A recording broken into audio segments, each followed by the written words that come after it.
नमस्ते viewer, I am history guy and welcome back to our YouTube channel, जहां हम भारत और पूरी दुनिया में आध्यात्मिक यात्रा की जानकारी शेयर करते हैं। आखिरी वीडियो में हमने बात की थी केदारनाथ धाम के बारे में, वहां के समृद्ध इतिहास, वहां के ट्रैक और आसपास के दर्शनीय स्थलों के बारे में। आज हम बात करेंगे भगवान बद्री विशाल के बारे में।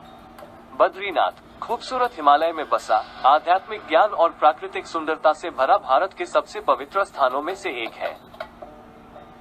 बद्रीनाथ भारत के उत्तराखंड राज्य के चमोली जिले में एक नगर और नगर पंचायत है। ये एक हिंदू पवित्र स्थान है और भारत के 4 धाम तीर्थ स्थलों में से एक है।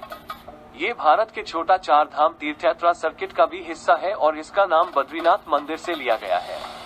भगवान विष्णु को समर्पित प्रतिष्ठित बद्रीनाथ का प्राचीन मंदिर विस्मयकारी नीलकंठ शिखर से घिरा हुआ है।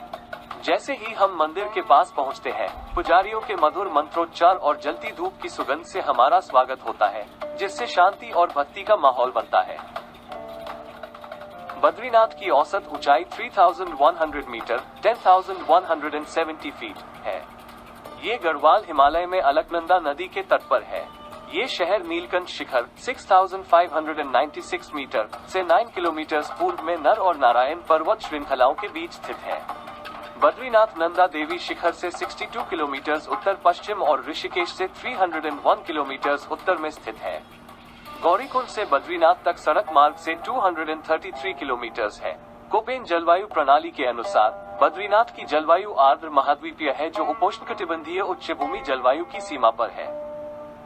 8वीं शताब्दी में आदि शंकराचार्य द्वारा बद्रीनाथ को एक प्रमुख तीर्थ स्थल के रूप में पुनः स्थापित किया गया था। पहले के दिनों में तीर्थयात्री बद्रीनाथ मंदिर के दर्शन के लिए सैकड़ों मील पैदल चलकर जाते थे। मंदिर बार बार भूकंप और हिमस्खलन से नष्ट हो चुका है। प्रथम विश्व युद्ध के समय तक शहर में मंदिर के कर्मचारियों द्वारा उपयोग की जाने वाली केवल 20 झोपड़ियां थी, लेकिन इस स्थल पर हर साल हजारों लोग आते थे और इसके प्रत्येक 12 वर्ष के उत्सवों पर 50,000 तक लोग आते थे। हाल के वर्षों में इसकी लोकप्रियता और भी अधिक बढ़ गई है। 2006 सीजन के दौरान अनुमानित 600,000 तीर्थयात्रियों ने दौरा किया, जबकि 1961 में ये संख्या 90,676 थी। बद्रीनाथ का मंदिर भी वैष्णवों के लिए एक पवित्र तीर्थ स्थल है। बद्रीनाथ नीलकंठ जैसे पहाड़ों की ओर जाने वाले कई पर्वतारोहण अभियानों का प्रवेश द्वार भी है। बद्रीनाथ मंदिर शहर का मुख्य आकर्षण है। पौराणिक कथा के अनुसार आदि शंकराचार्य ने अलकनंदा नदी में शालिग्राम पत्थर से बनी भगवान बद्रीनारायण की एक काले पत्थर की मूर्ति की खोज की थी। उन्होंने मूल रूप से इसे तप्त कुंड गर्म झरनों के पास एक गुफा में स्थापित किया था।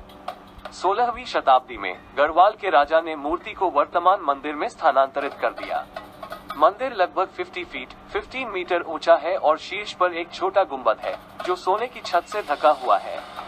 इसका अग्रभाग पत्थर से बना है, जिसमें मेहराबदार खिड़कियां हैं। एक चौड़ी सीढ़ी ऊंचे मेहराबदार प्रवेश द्वार तक जाती है, जो मुख्य प्रवेश द्वार है।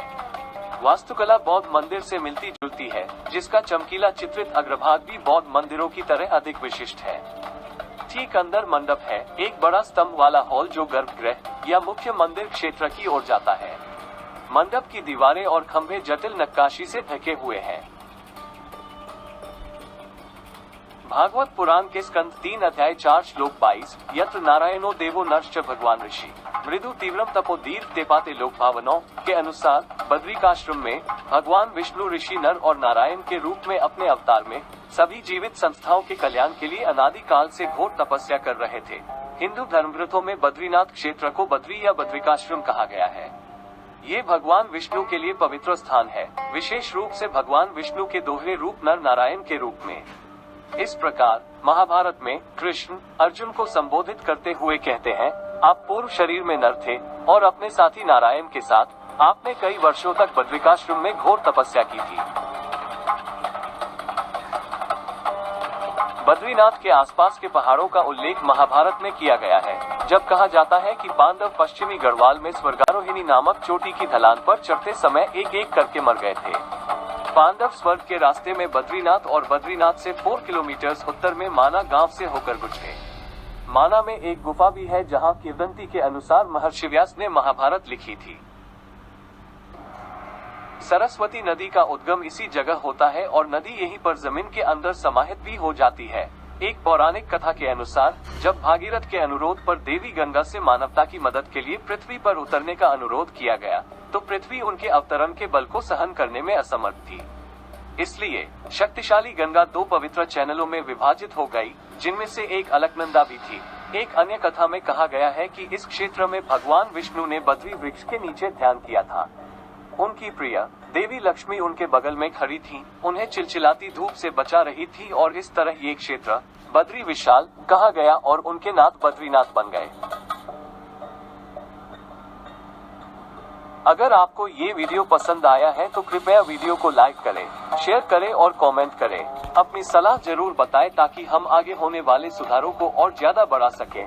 अगली वीडियो में हम बात करेंगे कि बद्रीनाथ कैसे पहुंचे, स्वर्गारोहिणी ट्रैक और आसपास के दर्शन स्थलों के बारे में। अगर आप इसी तरह के वीडियो आगे भी देखना चाहते हैं तो IAM हिस्ट्री गाय को सब्सक्राइब करें और वीडियो को लाइक करके अधिक से अधिक शेयर करें ताकि ये जानकारी आपके माध्यम से अधिक लोगों तक पहुंचे। Thanks for watching and stay tuned.